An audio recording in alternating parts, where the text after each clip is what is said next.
Bueno, buenos días. Estamos con la psicóloga Mariela Lindosi, psicóloga clínica de la Universidad Nacional de Rosario, especialista en psicodiagnóstico en el área de docencia, profesora de nivel inicial. Se desempeñó como directora en el Jardín de Infantes, como directora en Jardín de Infantes, profesora universitaria en psicología, dicta clases en la Facultad de Psicología y de Odontología de la Universidad Nacional de Rosario. Y en la Universidad Abierta Interamericana es profesora titular concursada en la Cátedra de Orientación Vocacional de la Licenciatura en Psicología. Y además es la secretaria académica de la carrera. También es directora de orientación estudiantil de la Universidad Nacional de Rosario. Y en esta oportunidad nos acompaña el psicoanalista Javier Pérez, docente de la licenciatura de Psicología de la Universidad Autónoma de Entre Ríos. Y vamos a entre los tres a realizar esta entrevista que pertenece al programa de docentes y profesionales hablando de su práctica. Bueno, ¿cómo estás, Mariela? ¿Cómo estás, Javier? ¿Cómo andan? Hola Pablo, hola Javier. ¿Qué tal, Mariela? Bueno, Hola, Pablo. muy bien. Contenta por la convocatoria. Además de ser psicóloga clínica, he sido tu compañera. Sí. Hemos sido compañeros de trabajo, con momentos muy lindos. Y bueno, con Javier iniciando esta reunión para hablar de lo que tanto nos gusta.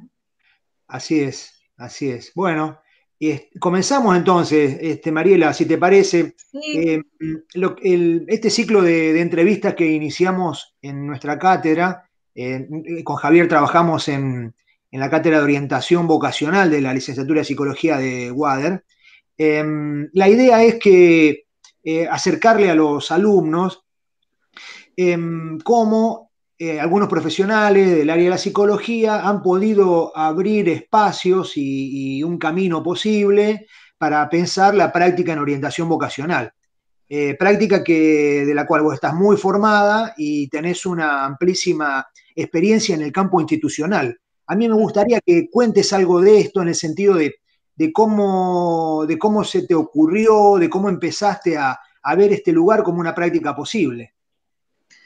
Sí, es interesante lo que vos me preguntás, para compartirles a ustedes como colegas y también a los estudiantes, porque es un área que cuando yo era estudiante no había llamado mi atención. Mm. Eh, Como que me pareció siempre, a priori, porque en realidad no tenía un conocimiento, que no era un área posible. Además la desvinculaba mucho de la clínica, pero por una cuestión de desconocimiento de las incumbencias, supongo, o del área, que a lo mejor no era un área muy eh, promocionada en ese momento. No sé ahora, habría que hacer una evaluación, pero eh, a través de la especialidad, de la especialización en psicodiagnóstico, empiezo un poco a indagar y cubro unas horas de reemplazo en una cátedra en, en la UAI. Y bueno, de a poco empecé a formarme, me empezó a apasionar el área de la orientación vocacional, empecé a ver que es un campo muy amplio, que lo podemos ver desde distintas perspectivas, desde la clínica, desde la educativa y también desde la psicología social y comunitaria. Entonces, y aparte me pareció que era algo muy complejo, para lo cual había que estar muy formado, pero que no era algo imposible. Ujú. Entonces, todo el recorrido digamos, pude resignificar el recorrido de la carrera, las materias, sí, que estudiábamos sobre psicoanálisis, psicología social, teoría de grupos, todo lo que tenía que ver con psicodiagnóstico, era todo vinculante, a lo cual se agregaba un enfoque interdisciplinario que la hacía como cada vez más interesante. Bueno, eh, finalmente yo ya era docente del área de práctica profesional en UNR, pues mi primer trabajo como adscripta en realidad, porque yo primeramente soy maestra jardinera, profesora de nivel inicial, con muchos años de trabajo con los niños. Entonces, en tanto, hacía mi adscripción, es decir, fui armando mi carrera, fui gestionando, armando un plan de carrera, que eso también tiene que ver con la orientación vocacional, cómo el estudiante va gestionando sus espacios, va buscando los lugares de su interés y donde, bueno, encuentra apertura y puede brindar algo de sí mismo. Y bueno, en las prácticas profesionales empecé a ver que el área de orientación vocacional podía significar un área que los estudiantes podían aprovechar, que me parecía que no estaba tan profundizada en la carrera, me refiero a la Facultad de Psicología de la UNR. Le elevo un proyecto al titular de cátedra, el titular de cátedra lo aprueba, bueno, todos los trámites a consejo, al decanato, y se abre como práctica. Y fue maravilloso porque los estudiantes empezaron a inscribirse, tuve una primera corte muy buena, y después surgió otra cosa, Pablo y Javier. Surgió que empezamos a ver la relación con la psicología laboral, porque bueno, la psicología laboral vista desde el punto de vista de la salud, vista desde las subjetividades. Y entonces al segundo año le propongo a una colega experta en lo que es selección de personal, siempre vinculada al área de la psicología de la orientación vocacional. Como que, bueno, la construcción de un proyecto, la búsqueda laboral, siempre en relación a lo vocacional y a lo posible, ¿no? Así que, bueno, fui generando ese espacio y, bueno, a medida que fui formando estudiantes, surge la posibilidad, me ofrecen la dirección en orientación estudiantil, les cuento brevemente. Orientación estudiantil es un área de bienestar universitario de la Universidad Nacional de Rosario que representa el primer contacto con el estudiante de nivel medio. Claro. Con lo cual a mí me pareció que como espacio de mediación tenía que ser algo bien potente para poder mostrarle al estudiante del secundario y a las familias, a la comunidad, que era posible pensar un proyecto, que podía ser una carrera u otra cosa, pero que la universidad tenía que brindar ese espacio. Y bueno, fui creando diferentes dispositivos, para lo cual necesité profesionales. Entonces, propuse creación de programas.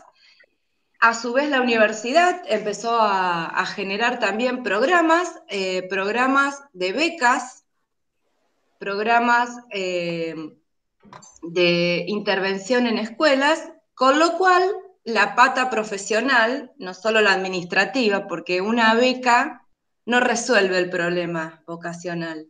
Una beca es una ayuda. Nosotros que estamos en el área sabemos que la cuestión vocacional va más allá.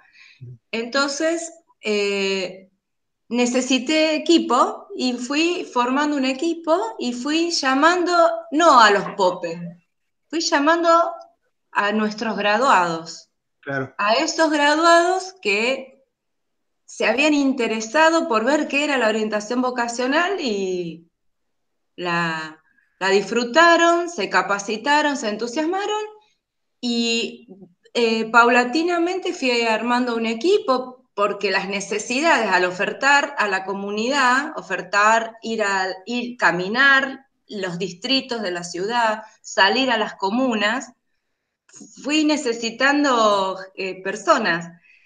profesionales. Entonces, bueno, fui elevando los pedidos porque empezó a tener un movimiento que la dirección pasó de tener 2 psicólogos a tener 10. Claro. Con diferentes cargas horarias y con una funcionalidad específica para cada profesional. Lo cierto es que más dispositivos creamos, porque en realidad los fuimos creando con el equipo de gestión de acuerdo a lo que la orientación vocacional nos permite, que es muchísimo. Claro.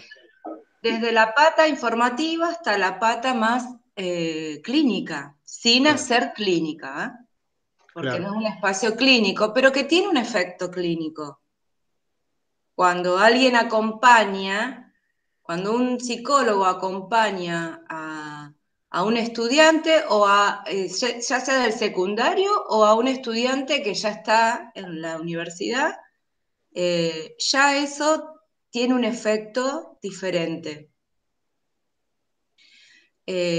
Podría contarles muchas cosas más, después vinieron proyectos Yo de...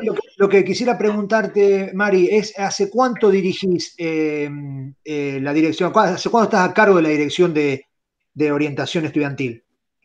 4 años. 4 años, claro. 4 años intensos, 4 años Sí.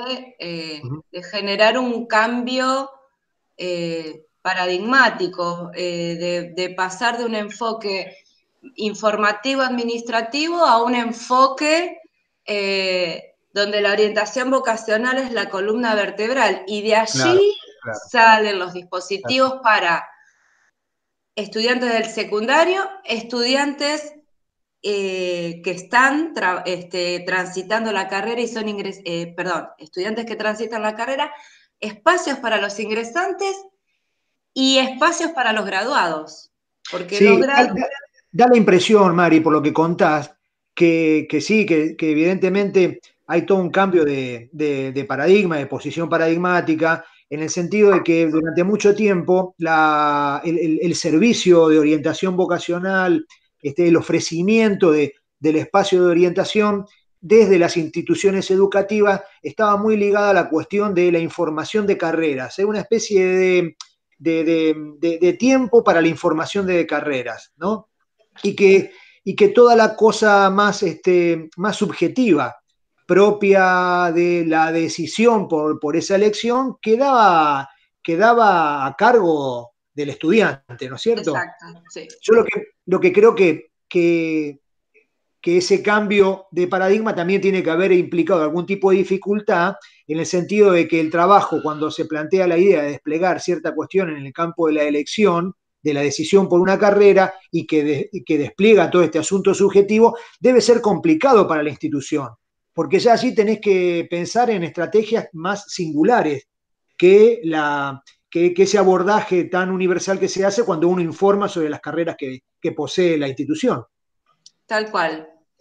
De hecho, esto justifica la cantidad de profesionales, porque al ofrecer dispositivos grupales e individuales con supervisión permanente, con diagnóstico preliminar, con diagnóstico diferencial, porque nosotros no hacemos entrevistas psicoterapéuticas, es decir, nos focalizamos en lo que es la búsqueda de orientación vocacional, lo cual no es tan simple porque aparecen cuestiones regresivas, aparecen dificultades, aspectos psicopatológicos, que bueno, eso lo trabaja el centro de salud de la universidad, no nosotros. Entonces el límite es muy delgado, como vos decís, Pablo, y yo creo que ahí la formación, el trabajo en equipo, la supervisión son fundamentales. Nosotros cuando vemos que el motivo de consulta no es tomar una decisión sobre una carrera o sobre un trabajo, rápidamente buscamos la manera de enlazar a ese consultante con algún dispositivo clínico. Pero sí, es un límite donde hay que ser muy, muy delicado, muy cuidadoso. Y es cierto, el servicio que la universidad tenía de información de carreras es el más antiguo y el que permanece casi indeleble. Lo que hicimos es utilizarlo como una especie de señuelo. Entonces, Claro, cuando se da la información de carrera, que ya venía con una metodología exploratoria, porque a través de un sistema de carpetas y archivos, que también está digitalizado ahora, el estudiante indagaba, hacía una exploración que seguía siendo informativa sobre alcances del título, lugares donde podía cursar, de gestión pública, privada, terciarios, universitarios, pero le agregamos, bueno, esto, ¿no?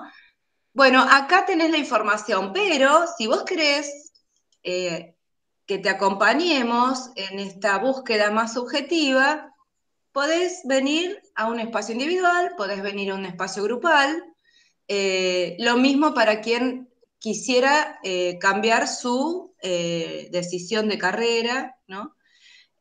Así que sí, pasamos de darle tanta fuerza a la información a darle más fuerza a un enfoque un poco más clínico, claro, claro. pero focalizado, ¿no? Porque no podemos nosotros convertir a la Dirección de Orientación Estudiantil en una clínica, ¿eh? Claro, Entonces, exactamente. para eso Claro. hay otros espacios en la Universidad Nacional. Lo que sucede es que de alguna manera esa cuestión de la decisión vocacional siempre implica algo en el territorio de la subjetividad, por lo tanto, a veces uno puede confundirse y en todo caso la institución tiene que estar advertida de esta cuestión, ¿no es cierto? En el sentido de poder generar algún tipo de derivación, de canal, de fluidez hacia otro dispositivo que de alguna manera lo pueda contener en esa demanda, ¿no es cierto? Sí, sí. Nosotros de arranque ya sabemos a dónde tenemos que derivar. Claro, Igualmente, en los casos que así lo requirieron, previamente se trabaja con la supervisión y con mucha articulación. Eso es otra cosa que inauguramos. Inauguramos en el sentido de que, y fue un trabajo artesanal, estar comunicado con los equipos de cada facultad.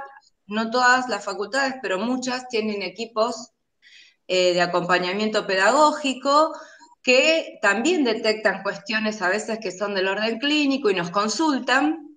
Y bueno, y ahí sí trabajamos con los psicólogos clínicos del centro de salud, con todo lo que es dirección de salud de la universidad.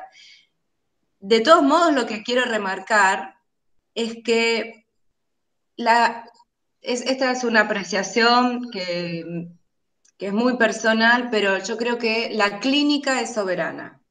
¿Eh? La clínica es claro, soberana.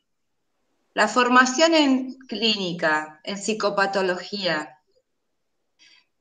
hace que uno como profesional tenga una escucha que permita este abordaje y lo permita con un mayor resguardo para el consultante, ¿no? Porque entonces uno puede manejar un encuadre, puede pensar una derivación, como vos decís, y no quedar atrapado a lo mejor en una dinámica que no es la que plantea la Dirección de Orientación Estudiantil, ¿no? claro. Eh, Sí. En este sentido, que ya estamos dando una vuelta por el asunto clínico, Mariela, ¿han visto que los estudiantes de lo que sería el llamado ciclo básico en la universidad, ese que está en los primeros 2 años de la carrera, llevan consigo la cuestión de la problemática vocacional? Quiero decir esto, de que se han podido notar el hecho de que no se resuelve, sino bien entrada la formación, el tiempo de estar en un primer año, en un segundo año de una carrera universitaria, que recién allí se empieza como a tomar forma ese objeto vocacional. Quiero decir esto, que de alguna manera y es una pregunta, Mari, es una presión que yo tengo, pero que va en forma de pregunta. En realidad la apreciación que yo tengo es esta, lo voy a hacer menos complicado. Yo noto que los alumnos de primero y de segundo año en general de todas las carreras universitarias de nuestra universidad no tienen todavía bien resuelta la cuestión vocacional en el sentido de la decisión por la carrera que han elegido, que eso está todavía medio flojo y que usan, muchos de ellos, los primeros años de las carreras universitarias para como ingresar, tener un manejo, un conocimiento, saber de qué cosa va la facultad y a partir de eso como que de alguna manera fortalecen su decisión de continuar allí o revisan esa decisión y piensan en otra carrera. Lo que planteo es que de alguna manera hay una especie de corrimiento que se instala como un problema para los que estamos en orientación vocacional, en el sentido de que ese tiempo muy puntual que es el último semestre de la escuela secundaria, el último medio año de la escuela media, y ese tiempo de hasta marzo del año siguiente, en donde de alguna manera uno tiene que estar decidido por una carrera universitaria o por lo que sea, por un trabajo, por una formación técnica, ¿no es cierto? Ese tiempo es como exiguo, como que desborda la idea de construir un objeto vocacional y soportar una decisión sobre ese objeto, que desborda el tiempo propuesto por la cultura, por el sistema educativo en general. ¿Te parece que es así, Mari? ¿Te parece que es una idea que tenemos que pensarla o no? ¿O pensás otra cosa? En realidad, no solo que lo pienso, nosotros tenemos datos precisos. ¿A qué me refiero? El dispositivo no tan bien llamado de reorientación, porque en realidad la reorientación es orientación, pero Claro. ¿qué pasa? La comunidad tiene una especie de sensibilidad a la diferenciación de la orientación y la reorientación. Pareciera que cuando uno dice tenés posibilidades de hacer reorientación, ya se entiende que es para aquellos estudiantes que eligieron o decidieron una carrera y están en dudas. El dispositivo de reorientación es el que recibe la mayor cantidad de consultas. Tenemos el dispositivo de orientación, que es para los estudiantes, como bien decís, del nivel secundario, donde se reciben consultas. Tenemos los talleres, que son para estudiantes también del secundario, del nivel secundario, cuarto y quinto, y tenemos el dispositivo de reorientación. Los pedidos generalmente son de reorientación, de Claro. estudiantes que están cursando, a veces hasta tercer año, y empiezan a cuestionarse la elección de la carrera. Ahí, que esto, bueno, nosotros lo trabajamos, lo debatimos al interior del equipo, porque es cierto, nosotros esperamos que lleguen más estudiantes del secundario. De hecho, Claro. las charlas informativas, nosotros hacemos expo urbanas, quiere decir que montamos un pequeño stand en los distintos distritos de Claro. la ciudad, donde, digamos, la universidad sale al barrio y llevamos folletería, cartelería, llevamos un listado para tomar notas, vamos a buscar a los candidatos a hacer orientación vocacional. Les decimos, mirá, tenés un espacio para que vos puedas reflexionar. Hacemos eso, o sea, queremos que vayan a hacer el proceso. Los que más llegan son los ya estudiantes primero y segundo año. Allí se trabaja mucho con el dispositivo también de la dirección que hace el acompañamiento pedagógico. ¿Qué sería? Dentro de la dirección hay un espacio coordinado por una psicóloga que lo que trabaja es aquellos estudiantes ya de la universidad que tienen alguna dificultad con alguna asignatura, con alguna materia. Bueno, a ver, no sé, nosotros psicólogos algo que me pasó, no podía buscarle la vuelta a una de las materias biológicas. Entonces a lo mejor se traba. O un estudiante no sé, odontología que no puede con las materias sociales. Digo, cuando a veces el discurso no es el que uno está más habituado, a veces aparecen estas dificultades y a veces aparecen dificultades porque la asignatura es difícil, porque el alumno todavía no sabe estudiar, todavía Claro, no claro, tiene método, claro, porque no todas las materias, no todas las áreas disciplinares, no todos los recortes, las asignaciones de contenido se estudian de la misma manera. claro. Entonces, aparece esto. Volviendo, ¿qué hacemos? Tenemos que hacer un diagnóstico diferencial. ¿Se trata de que está consultando en reorientación porque no hizo un proceso de orientación, que siempre nos falla, no lo hicieron? ¿O se trata de que tiene un problema con una materia, con un profesor, con el grupo? O sea, ¿de qué se trata? Y ahí se vuelve a ver si resulta que en realidad está convencido a través del proceso de entrevista, de reorientación, se da cuenta el estudiante que sí es la carrera, pero que no puede con determinada cuestión pedagógica o social. Bueno, ahí se hace la derivación. Y si no, se hace el proceso de reorientación hasta que pueda hacer un autoconocimiento, una actividad más introspectiva y pueda develar qué lo llevó a esa carrera, si fue un mandato familiar, si fue una carrera de moda, las Claro, carreras de claro, modas, claro, si pensó en la salida laboral, que eso es recurrente, quiero estudiar algo que me dé plata. Siempre vamos a apuntar a que pueda encontrarse lo que más pueda con su deseo más genuino, ¿no? Sin desconocer el mundo laboral. Por eso la relación entre las dos áreas, ¿no? De la psicología laboral y orientación vocacional.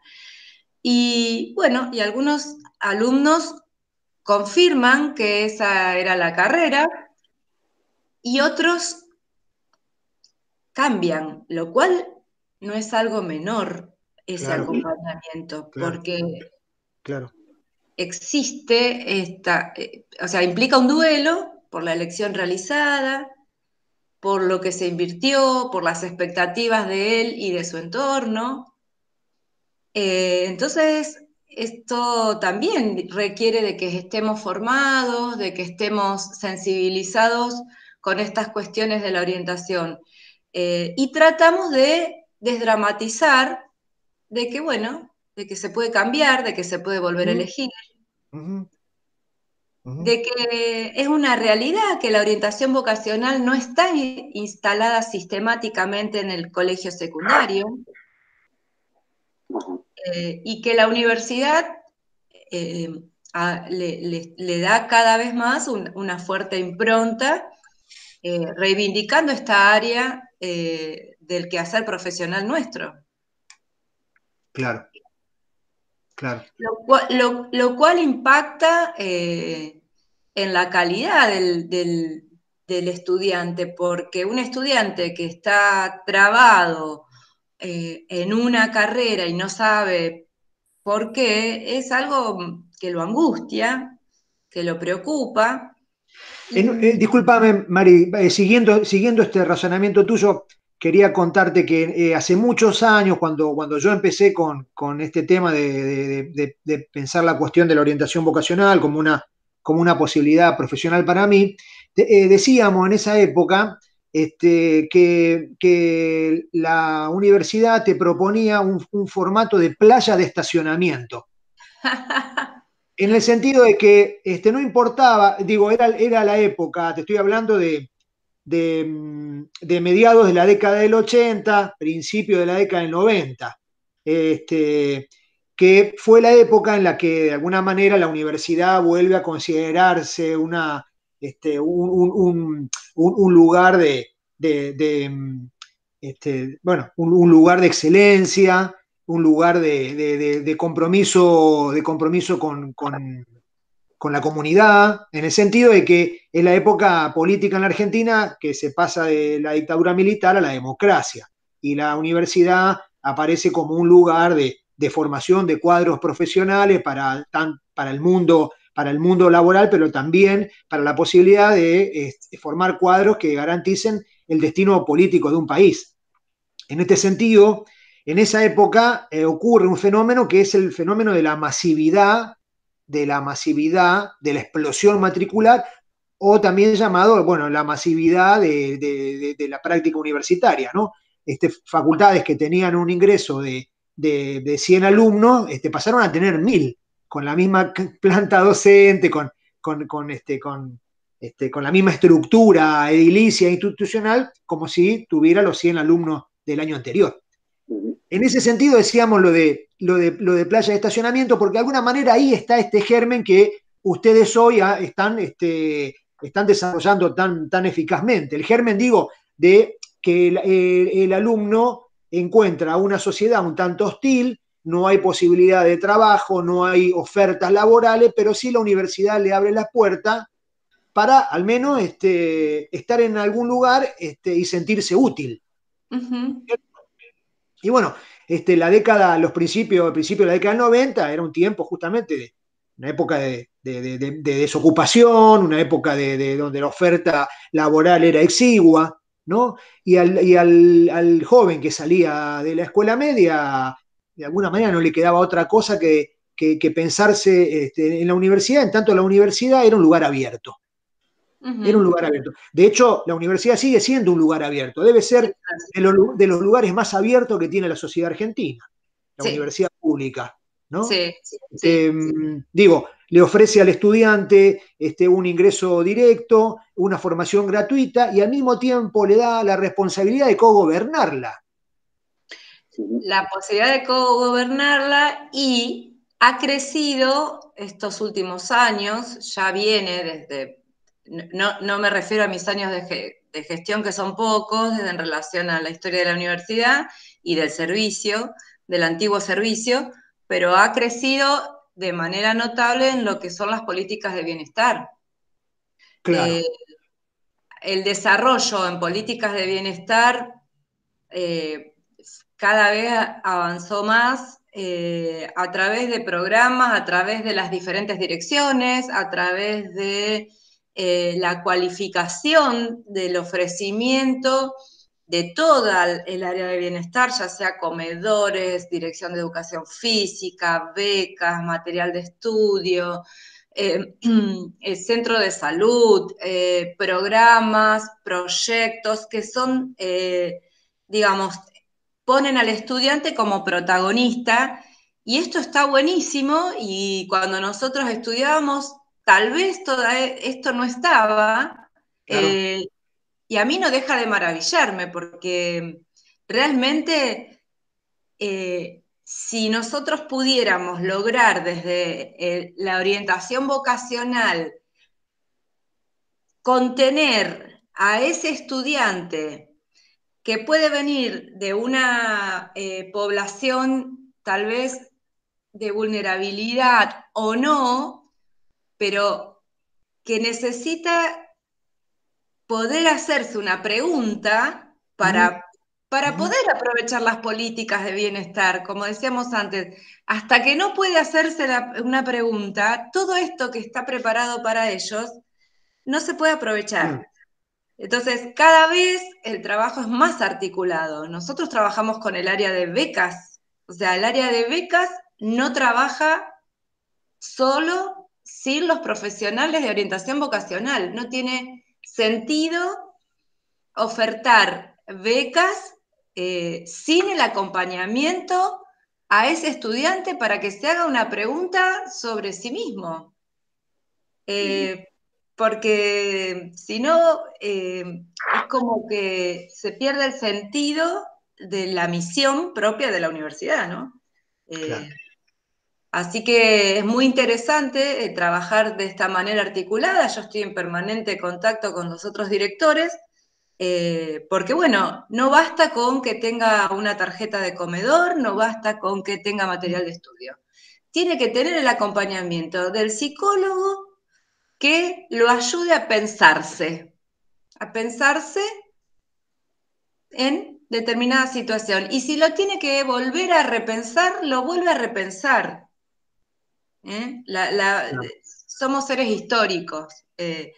Y bueno, como verán, a mí esto me apasionó, Se nota, Mari.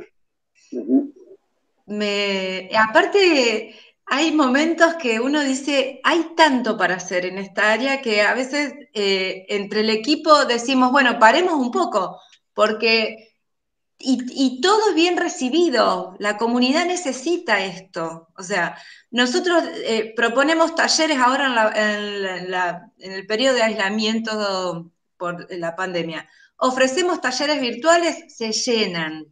Ofrecemos conversatorios, se llenan. La gente sigue a esos espacios donde se los puede escuchar eh, desde un determinado marco, encuadre institucional, y poder ayudarlos a encontrar herramientas, porque nosotros no le vamos a poner nada, vamos a tratar de que puedan, en todo caso, desarrollar o encontrar en sí mismos. Así que yo creo que el rol de la orientación vocacional hoy es imperioso que los chicos del secundario atraviesen por esa instancia.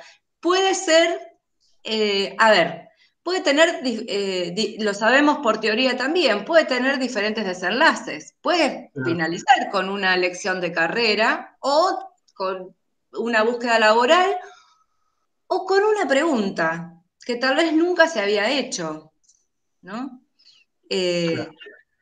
Cuando nosotros trabajamos, por ejemplo, orientación vocacional, una experiencia reciente en estudiantes de nivel secundario que en un 95% son primera generación de egresados del secundario,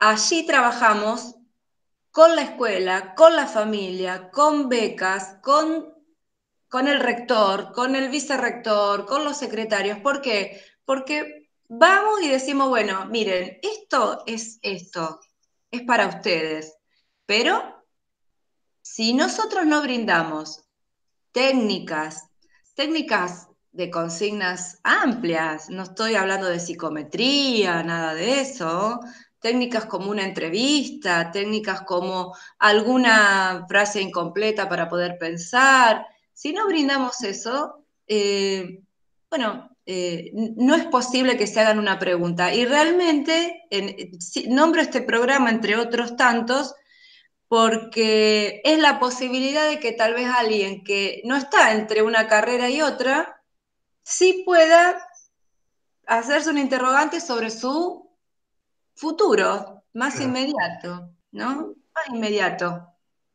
que tal vez de otra manera no se lo hace, Claro. porque, eh, digo, un sujeto puede tener la certeza de que esta es la carrera, otro puede tener la certeza de que no tengo posibilidad de estudiar o de trabajar, pero puede haber otro sujeto que no tenga la posibilidad ni siquiera de saber esas tres cosas. Claro. ¿Se entiende? Sí, sí. Sí, claro. Que queda en una estructura naturalizada, y bueno, y ahí la universidad a través de la orientación vocacional viene a poner algo para mover la subjetividad de ese sujeto, de ese chico.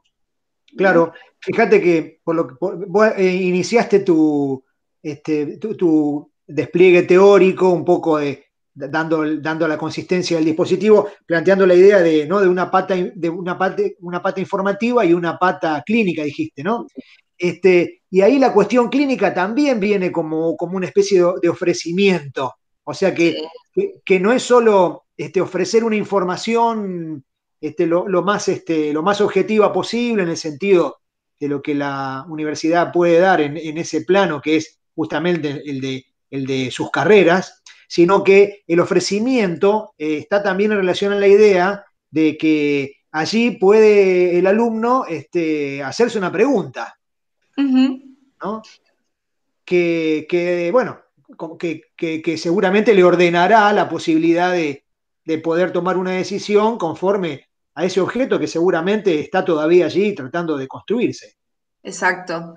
Y bueno, nosotros sabemos, y los estudiantes de psicología también, que hacerse una pregunta no es algo menor, todo lo contrario.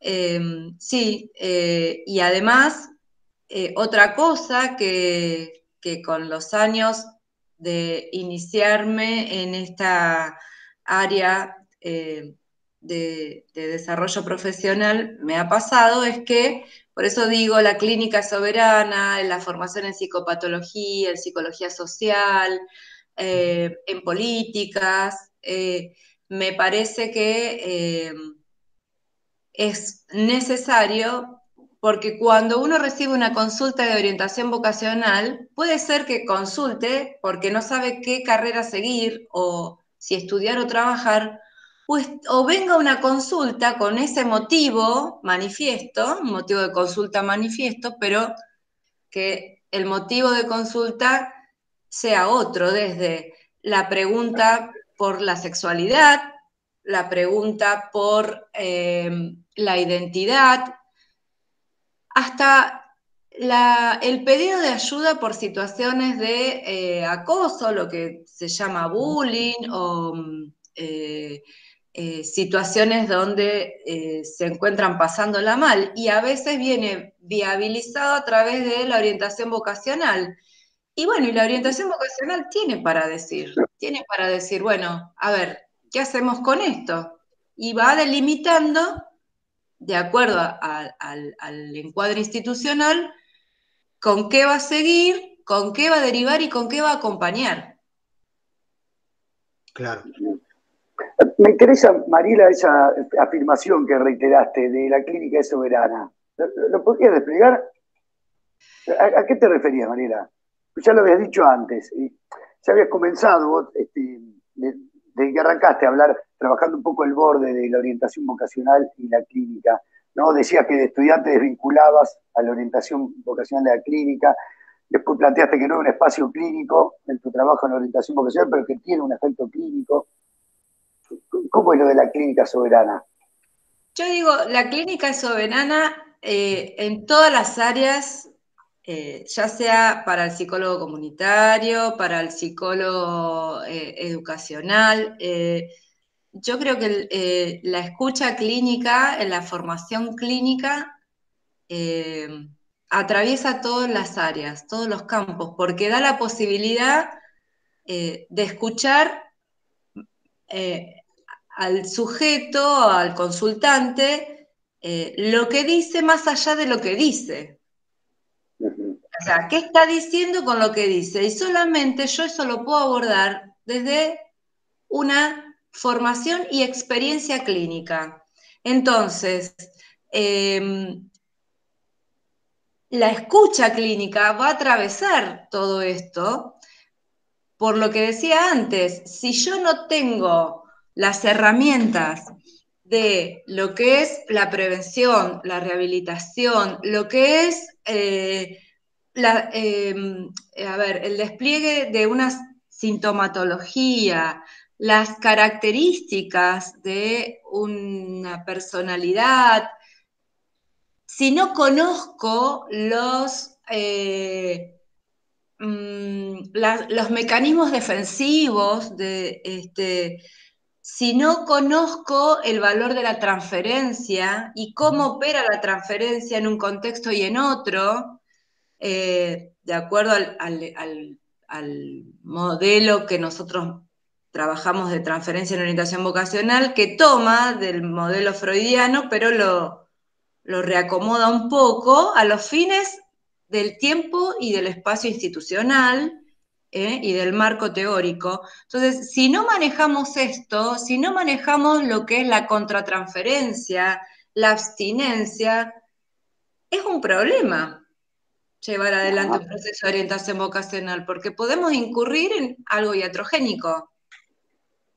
Podemos ponernos a dar consejos, podemos generar una reparación propia en otro, ¿no? Podemos tramitar duelos que no se cerraron a través del consultante. Es delicado. Y eso yo lo puedo manejar si tengo un trabajo clínico propio sobre el propio entrevistador o vamos a decirle mal llamado orientador, porque uno no orienta, uno acompaña, facilita. Si no tengo un trabajo personal y si no tengo una formación que me permita poder manejar estas cuestiones, ¿no? El marco teórico referencial clínico que yo voy a desplegar va a guiar mi escucha, mi intervención y antes que todo eso, un posicionamiento. Así yo haga intervención, así yo trabaje la orientación vocacional desde el área de desarrollo social, porque en el área, o sea, si uno piensa desde un enfoque más crítico, uno podría pensar cómo se toca la orientación vocacional desde las políticas sociales. Yo no voy a dejar de lado el aspecto clínico, aún trabajando allí, porque no son todos los sujetos iguales. Yo tengo que tener eso en claro. Cuando voy a un programa y estoy en un conjunto caminando un barrio, sí, vamos, organizamos talleres, implementamos a lo mejor alguna pequeña técnica proyectiva como disparador, pero yo digo, el psicólogo, lo mejor que puede tener en claro es que en esa acción social hay un sujeto singular en cada caso. Porque si no, digamos, perdemos de vista la esencia de nuestra tarea. Me interesó, Mariela, cuando aludiste a esta suerte de revisión del concepto de transferencia, decía respecto de lo que es la transferencia en Freud y el concepto de transferencia como lo trabajamos desde la orientación. Sí, seguimos un poco los lineamientos de Voslaski, de los pioneros en clínica, digamos, fueron los que le dieron otra impronta a todo lo que venía siendo el enfoque psicométrico. Yo soy una especialista en psicodiagnóstico que no aplica psicodiagnóstico en orientación vocacional. Y ese es el desafío para los practicantes, no. Mediatizado por un protocolo, no. Ahora tenemos que aprender a escuchar. Y es lo más difícil. Ha sido aún lo que más me costó a mí cuando hice la especialidad, la entrevista clínica. Digamos, porque el psicodiagnóstico es una herramienta que a nosotros nos ayuda y es valiosa, pero a ver, ¿cómo se presenta el sujeto que se presenta? ¿En qué lugar pone al entrevistador? Y en ese sentido nosotros la transferencia la observamos, la tenemos en cuenta, pero las entrevistas, como tienen un límite, no es un tratamiento, la transferencia va a ser leída desde ese motivo de consulta. Si el motivo de consulta es quiero estudiar o trabajar y no encuentro la definición, es decir, que tiene que pasar por la selección, la elección, la decisión, por todo ese proceso hasta que llega hasta que se inscribe, digamos, hasta que lo decide. Nosotros la transferencia la vamos a leer desde cómo hace la búsqueda, en qué lugar nos pone en relación al otro universitario, al otro de la universidad.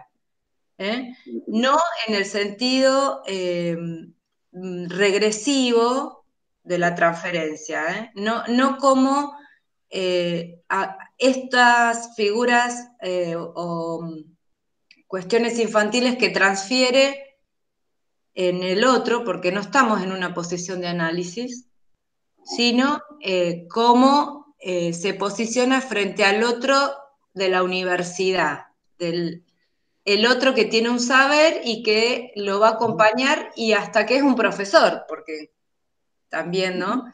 En ese sentido, no sé si queda claro, son límites muy, muy finos, muy finos. Pero bueno, en el dispositivo institucional no podemos detenernos en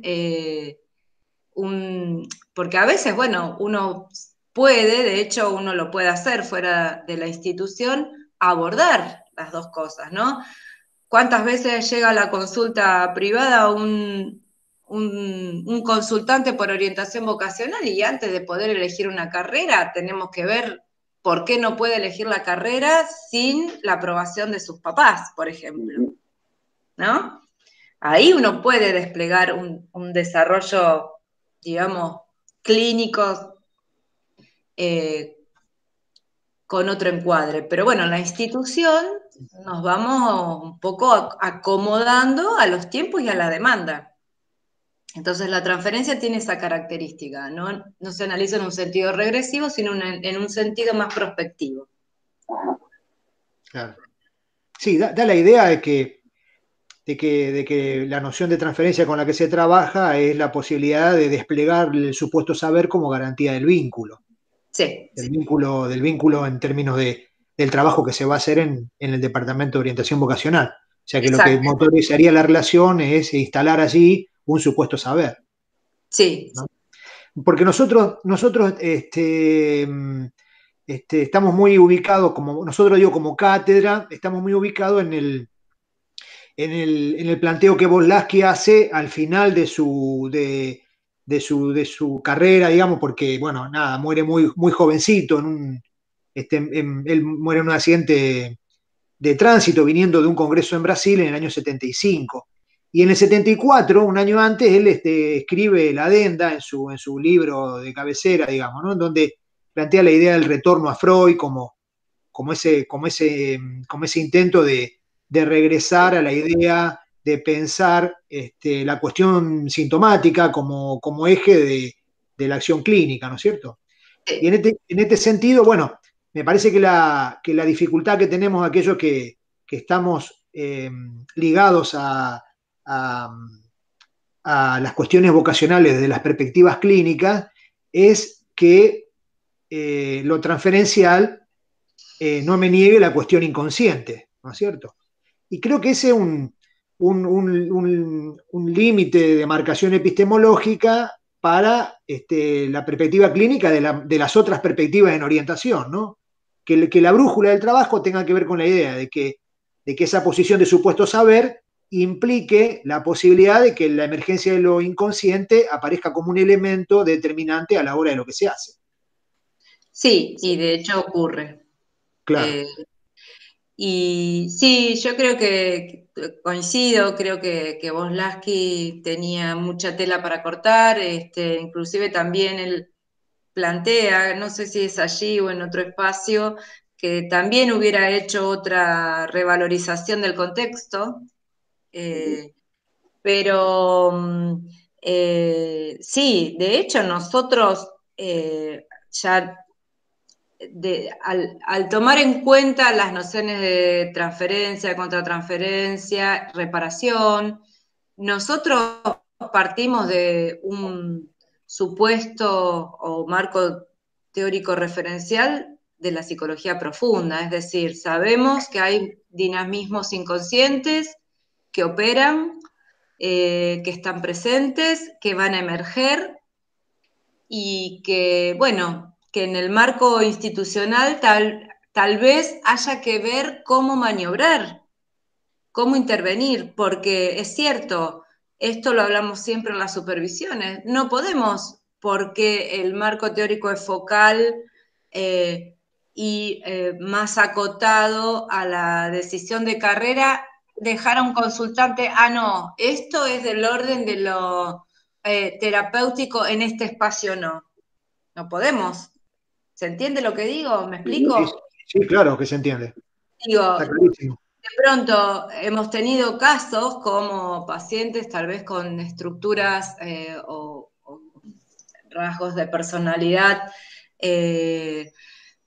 más graves o con aspectos psicopatológicos complejos que podrían interferir en la decisión de una carrera en una sistematización tan armadita como la tenemos a nivel institucional, y eso no significó ni significa, no, la consulta no.